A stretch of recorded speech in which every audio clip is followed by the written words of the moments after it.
네, 안녕하세요. 해커스 한국사 안지영입니다. 해커스 한국사 능력 검정 시험 시대별 기출문제 심화편 진행하고 있습니다. 네, 이번 시간에는 6번 주제로 6번째 주제인데 고대 경제하고 사회 파트를 다 같이 묶어서 한번 보겠습니다. 지금까지 우리가 앞서서는 왕조별로 역사를 좀 살펴봤었는데 경제하고 사회 파트를 고대에 해당하는 시기를 지금 다 묶어서 볼 거라서 고구려, 백제, 신라, 가야도 나오고 발해나 통일신라까지 전부 한꺼번에 볼 수 있는 파트라고 보시면 되겠습니다. 경제하고 사회적인 부분에서 특징들을 국가별로 한번 골라내서 풀어볼게요. 1번 먼저 보겠습니다. 다음 자료에 나타난 시기의 경제 상황으로 옳은 것은 장보고가 귀국 후 왕을 알현하여 장보고가 나오면 이 통일신라 사람이잖아요. 그거 중에서도 신라의 하대에 해당하는 사람인 거죠. 요 시대인 거를 보고 자 경제 상황으로 맞는 거 고를게요. 은병이 화폐로 제작이 되었다. 은병은 고려 시대 화폐죠. 이거 활구라고도 해요. 활구. 이거 활구라고도 하고 약간 이렇게 표주박처럼 이렇게 생겨가지고 한반도 모양을 본떴다고는 하는데 이 고예권 화폐로 주조가 된 겁니다. 은병. 이건 고려 거고요. 낭랑이랑 외에 철을 수출을 하는 거는 우리 삼한 중에서 변한이 있죠. 변한? 나중에 금관가야도 해당이 되고요. 그 국가의 특징이고요. 요거는 집집마다 부경이라고 하는 창고가 있었다. 길쭉하게 이제 이 바닥에서 좀 떨어뜨려 놓은 좀 붕 뜬 형태의 그런 집, 좀 봉 떠 있는 부경이라는 창고가 있었던 거는 이거 고구려 겁니다. 이거 고구려 거. 덕대가 광산을 전문적으로 경영을 하였다. 광산업의 전문 경영자가 출연을 하는 거는 조선시대 후반의 일입니다. 울산을 통해서 아라비아 상인들이 왕래를 했다. 네, 이게 신라 하대의 대표적인 특징 중에 하나겠죠. 아라비아 상인들이 왔다 갔다 하면서 국제무역항으로 거듭나는 그런 시점의 얘기 지금 찾아볼 수 있었고요. 1번에 5번입니다. 자, 2번. 교사의 질문에 대한 학생의 답변으로 가장 적절한 것은 지도는 이 국가의 교역로를 표시한 것입니다. 청해진을 설치를 해서 해상교역을 활발하게 전개했었던 이 국가, 청해진이 지금 왔다 갔다 하는 데가 굉장히 많죠. 근데 청해진에서 우리는 여기가 이거 통일신라구나 라고 하는 거 알 수가 있었는데 제일 적절한 거 한번 찾아보겠습니다. 사만통보하고 해동통보 나오는 거 고려시대 넘어가야 나오는 거고요. 특산품으로 솔빈부의 말이 유명하였다. 이거는 발해, 이 위쪽에 요 부분이죠. 발해에 해당하는 얘기입니다. 여기. 요거는 위식이죠? 아닙니다. 고구마, 감자 등의 구황작물을 재배하는 거는 조선시대인데 조선시대에서도 조금 뒤식이에요. 조선 후기입니다. 특수행정구역인 소에서 여러 물품을 생산을 했다. 향, 소, 부곡 이런 게 있었는데 고려 시대부터 만들어져가지고 이런 특수한 물건을 생산을 하는 거는 조선시대에도 완전히 없어지진 않아요. 근데 대표적으로 고려시대 특징으로 보시면 되고요. 조세의 수취를 위해서 3년마다 촐랑문서를 작성을 했다. 이거 민정문서라고도 하는데 대표적인 특징 중에 하나죠. 5번으로 골라주시면 되겠네요. 5번. 자, 3번. 방금 봤었던 것도 문제로 출제가 되고 있습니다. 빈출 마크 들어가 있네요.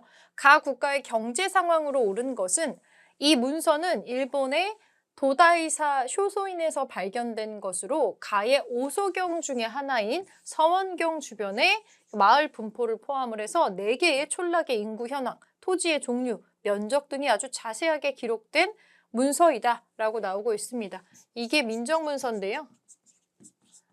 촌락문서라고도 하고 이 촌락마다 아주 상세하게 3년에 한 번씩 업데이트 해가면서 이런 거를 만들어서 세금을 명확하게 걷기 위해서였겠죠. 그런 용도로 만들어진 이 문서가 발견이 된 게 있었어요. 이거 통일신라 겁니다. 통일신라 거. 자, 맞는 거 골라볼게요. 경성과 경원에 무역소를 두었다. 이거는 조선시대고요. 조선시대 때 태종 때 그 여진을 회유하기 위해서 이런 거를 두었다는 거를 찾아볼 수가 있습니다. 이거 조선시로 넘어가야 되고요. 수도에 서시와 남시를 설치하였다. 이게 되게 헷갈릴 수가 있는 부분인데 2번이 답이거든요. 왜냐면 원래 신라가 가지고 있었던 시장이 신라가 경주에 수도에 금성 안에 동시라는 게 있어요. 동시. 그런데 통일신라가 되고 나면 커지잖아요. 땅이 또 커지고 왕래가 좀 많아지고 하다 보니까 수도에 동시라는 시장 한 군데로는 감당이 안 되는 거죠. 그래서 경주 안쪽에다가 금성에다가 서시하고 남시라고 하는 거를 추가로 설치를 하게 됩니다. 신라에서 통일신라가 되었기 때문에 나타나는 경제 상황의 변화라고 할 수 있겠죠. 그래서 2번이 정답이겠고요. 주전도감에서 해동통보를 발행했다. 무슨 도감 나오면 고려시대죠. 고려시대 거고, 독점적인 도매상인인 도고가 출연하는 거 조선시대입니다. 상당히 후반, 조선시대 후기의 특징이고요. 감자, 고구마 등의 구황작물 재배하는 것도 조선 후기의 특징이에요. 3번에 2번으로 통일신라의 경제상황 찾아주시면 됩니다. 자, 4번. 가 국가의 경제 상황으로 오른 것은 촐랑문서, 소장처, 일본의 도다이사, 효소인이라고 나와 있는데, 자, 이 문서는 위에서도 나왔던 건데 조세 수치, 노동력을 동원하는 걸 활용할 목적으로 작성이 돼 있다. 이 국가의 5소경 중에 하나인 사원경 부분의 그 문서이다라고 나오고 있네요. 계속해서 나오는 통일신라의 문제고요. 자, 통일신라 경제 상황으로 옳은 거 골라보겠습니다. 낙랑군과 외에 철을 수출하는 거는 변한 플러스 뒤에 나오는 금관가야 지역이죠.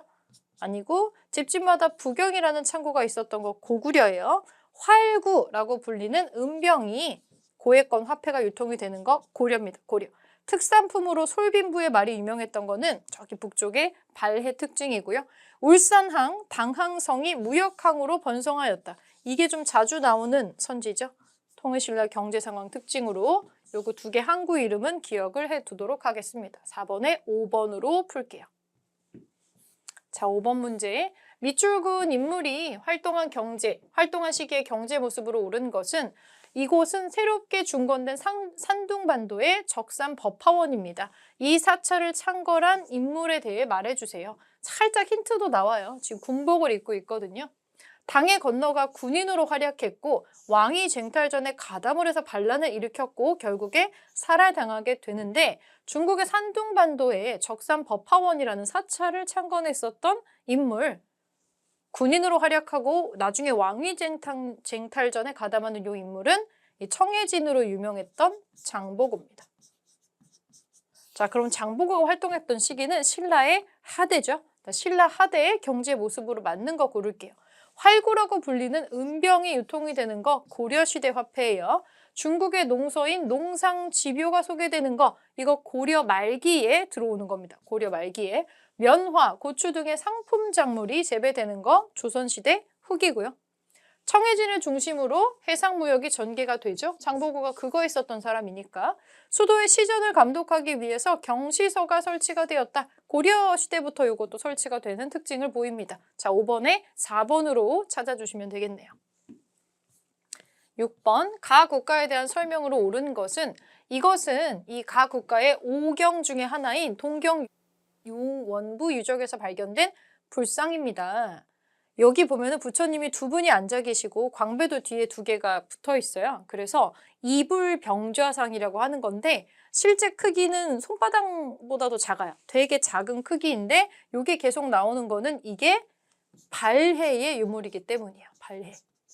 발해가 땅덩어리가 엄청 커서 수도가 지금 5개로 오경이라고 하는 게 있었죠. 동경용원부라고 나오는 데에서 이거 발해구나 라고 하는 거를 찾을 수가 있습니다. 자, 발해에 대한 설명으로 옳은 거 골라줄게요. 사실 이 유물이 발해 거 몇 개 있지도 않거든요. 이거를 알고 보면은 이거 안 읽어도 이거 발해잖아 이렇게 바로 아실 수가 있을 겁니다. 자, 발해에 대한 설명. 일본에 외에 칠지도를 만들어서 보내는 거는 발해가 아니고 백제가 하는 거죠. 백제 초반의 일이고요. 이군 6위의 군사 조직을 운영하는 거 고려가 하는 거고요. 신라도를 통해서 신라와 교류하는 거, 땡땡도라는 걸 통해서 주로 주변 국가하고 무역을 합니다. 교류도 하고요. 3번이 이제 발의 특징이고 광평성 등의 정치기구 마련하는 거, 이거 궁예가 마련하는 거죠. 이거 후고구려. 구주 오소경의 지방행정제도 갖추는 거 통일 신라입니다. 그래서 발의 특징은 3번으로 찾으시면 될 것 같아요. 6번에 3번. 자, 7번으로 다시 올라가서 가 국가에 대한 설명으로 옳은 것을 보기에서 고른 것은 자, 이 국가의 역사적인 의미를 조명하기 위해서 온라인 강좌를 한다. 요게 한번 파악해 볼게요. 일본에 보낸 외교 문서에 나타난 역사의식, 정해공주 무덤의 구조로 알 수 있는 고분의 양식. 정해공주 무덤, 장문휴의 등주 공격, 인한, 대흥 등의 연호 사용이라고 나옵니다. 이거 발해죠. 정해공주 무덤은 모주림 천장구조라고 옛날에 외우신 적 있는 분 계실 겁니다. 모주림이 뭐냐면 고구려가 가지고 있는 독특한 무덤 고분의 천장구조가 있어요. 그게 모주림인데 가령 이렇게 천장이 쳐다봤을 때 네모난 천장이 있어요. 근데 고구려 같은 경우는 여기다가 계속 안에다가 이렇게 무슨 퍼즐 끼우는 것처럼 이렇게 도로록 들어가는 형태로 이렇게 계속 기둥을 줄여가지고 만드는 게 있어요.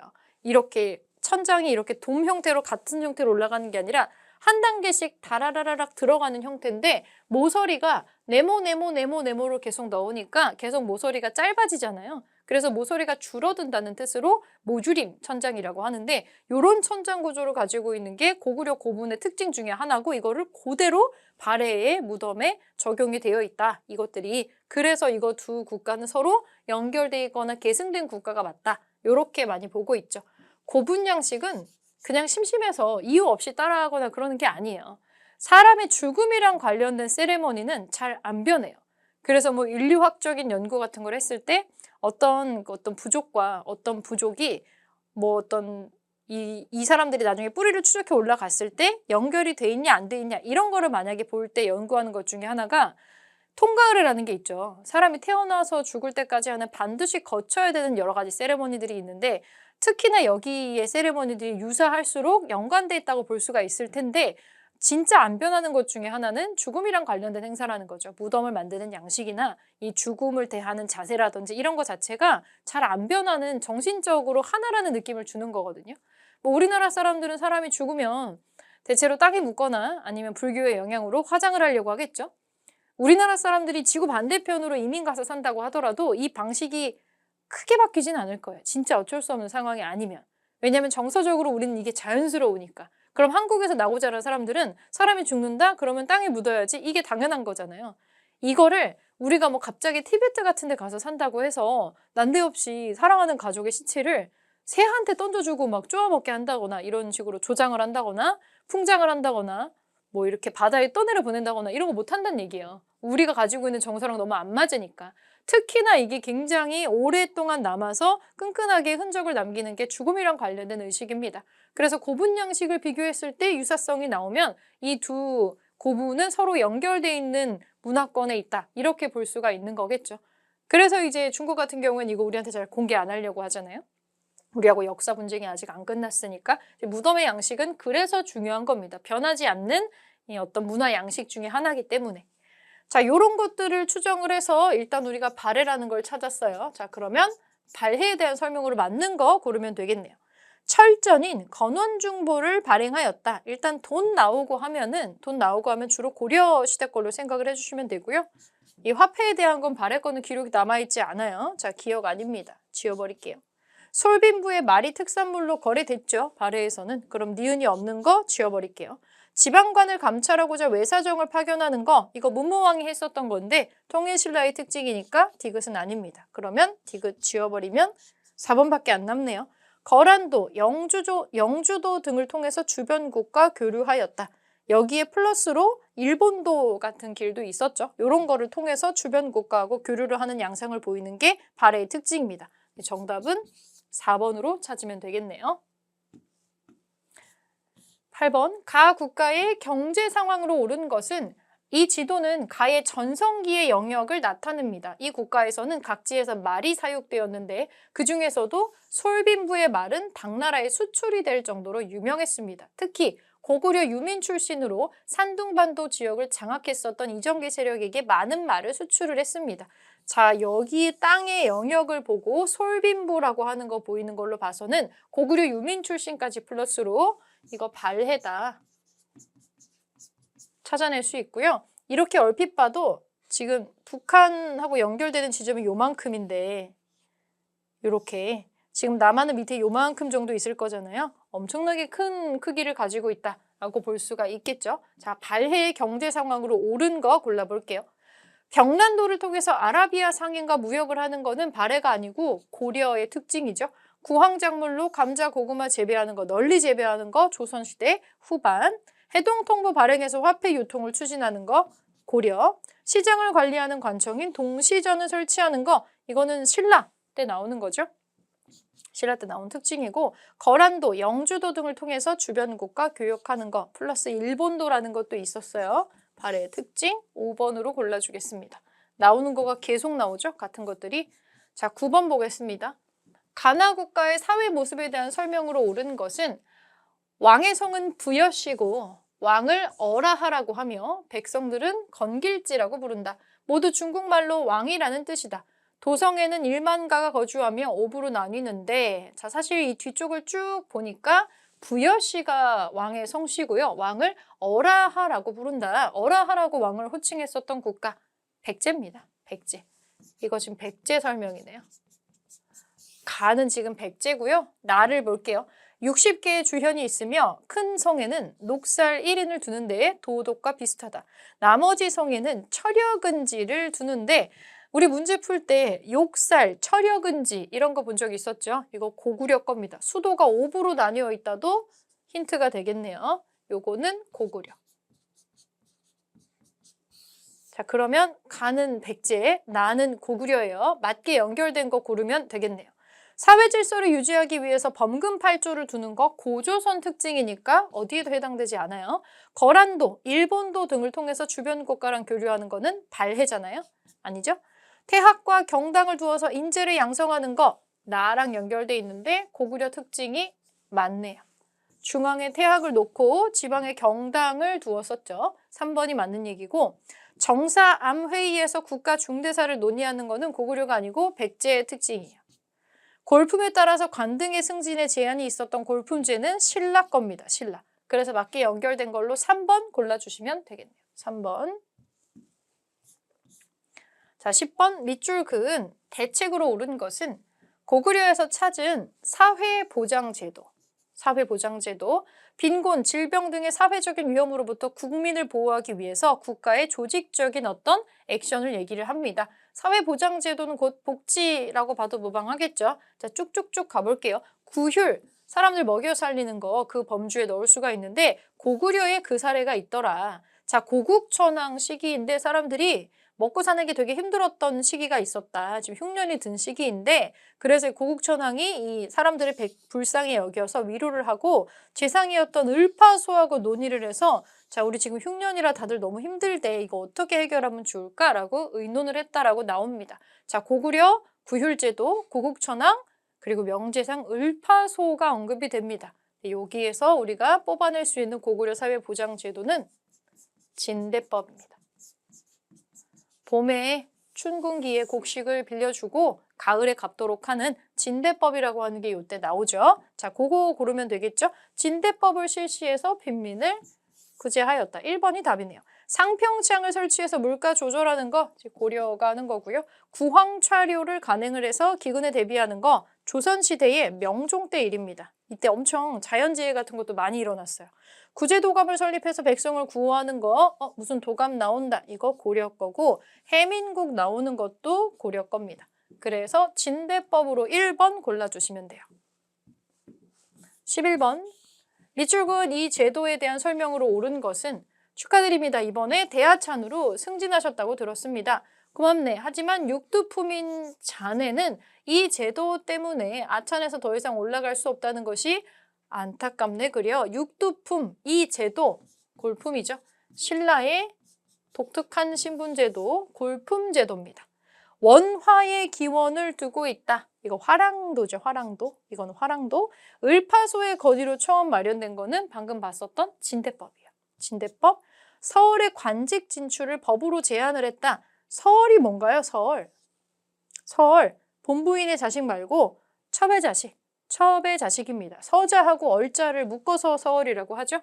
그 첩의 신분이 양인 이상이다. 그러면 그나마 서자가 되는 거고, 그 집의 여종이다. 천민이다. 그러면 얼자가 되는 거죠. 그래서 서자하고 얼자를 묶어서 서얼이라고 하는데, 양반의 아들이라고 해도 서자나 얼자면 반쪽짜리죠. 반쪽짜리 양반이 되는 겁니다. 그리고 우리는 일부 일처제를 추구를 하기 때문에 그 공식적으로는 정실 부인 이외의 다른 부인을 인정을 하지는 않아요. 인정을 하지는 않지만 아들을 낳거나 대를 잇거나 하기 위해서 그냥 묵인을 해줄 뿐이지, 그래서 이거를 일반적으로 받아들이지는 않았기 때문에 이 서얼들한테는 굉장한 차별을 두죠.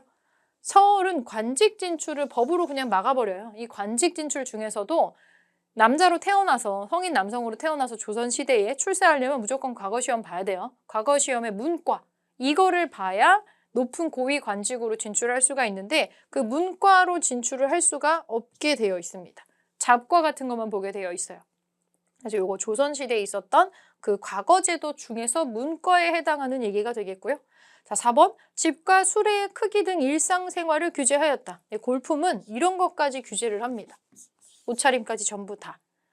4번으로 찾으시면 되고 문무 5품 이상의 관리에 자손을 대상으로 주어졌던 거 음서제도라는 거 있었죠. 음서제도. 조상의 덕을 보는 겁니다. 시험 안 보고 벼슬을 할 수 있게 하는 약간 낙하산 같은 거죠. 음서제. 5번은 음서제도 설명이고요. 11번의 골품제 설명은 4번 찾아주시면 됩니다. 4번.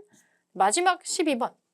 가제도에 대한 설명으로 옳은 것은 설계두는 신라 귀족 가문의 자손이다. 일찍이 가까운 친구 4명과 함께 모여서 술을 마시면서 각자 자신의 뜻을 말하였다. 설계두가 이르기를 신라에서는 사람을 등용하는데 이 가를 따라서 진실로 그 족속이 아니면 큰 재주와 뛰어난 공이 있다고 해도 넘을 수가 없다.